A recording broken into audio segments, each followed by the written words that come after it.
After we accept the full tragedy of climate change, what do we have left? Most people I meet sense that life is meaningful. Belief in a future is one way we look for such meaning. A future for ourselves and our family, our community, country, and the planet. It's why it's so difficult to accept where we are today. What future can we believe in now? And if that isn't possible, where can we find meaning? I left my job as a professor and came to Bali to sink into those questions and to grieve.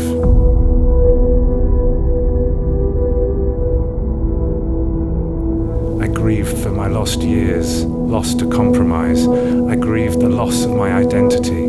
I grieved how I may not grow old. I grieved for those closest to me and the fear and pain that they may feel as things break down. And I grieve for all humanity, and especially the young.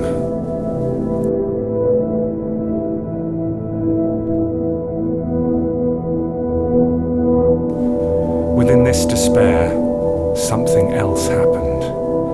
My long-held defenses began to melt away. I was opening up. Not everyone can leave to heal in a place like this, but I want to tell you my story because so many of us now grieve over climate change.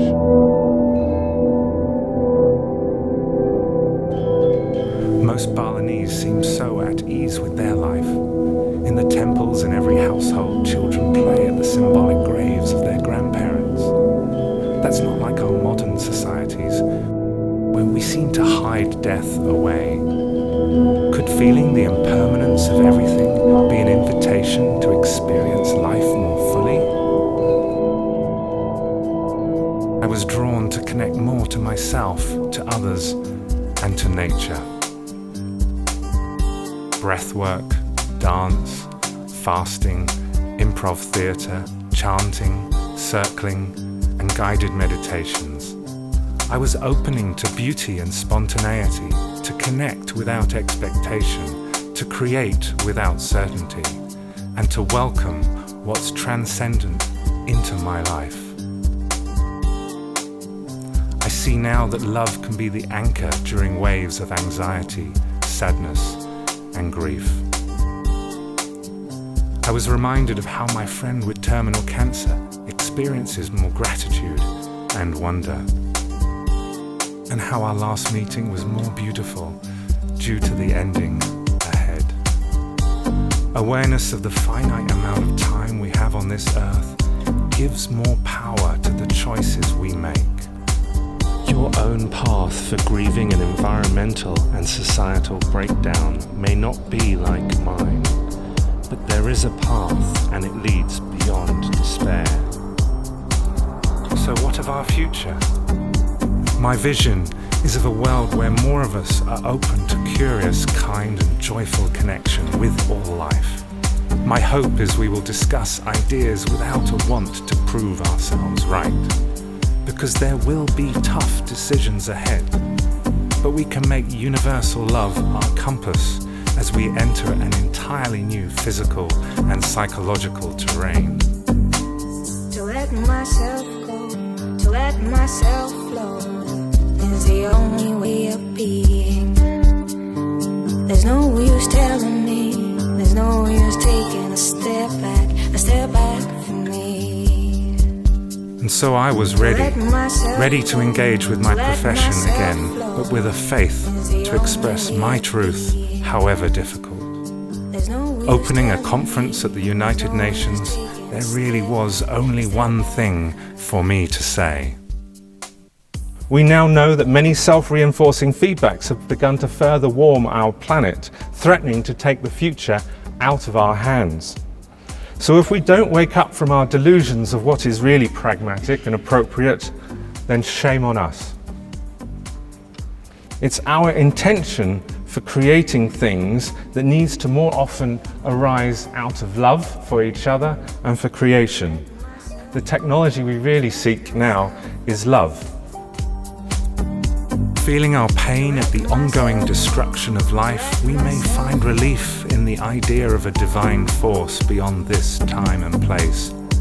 But if doing so, let's not withdraw from our fellow humanity. Climate chaos invites our loving immersion with life as we find it. We can rise into, not above, these times.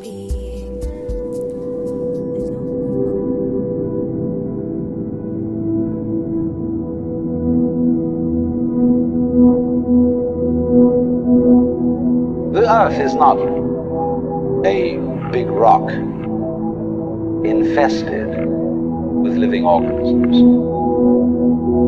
any more than your skeleton is bones infested with cells. The Earth is geological, yes, but this geological entity grows people. And so the existence of people is symptomatic of the kind of universe we live in.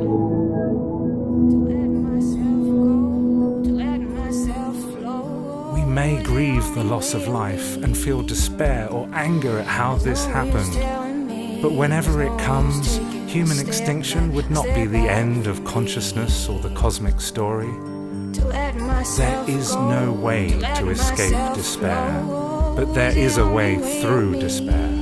It is to love more than we fear death. So ours is not a time to curl up or turn away. It's a time to dance like we've never danced before. To let myself flow is the only way of being.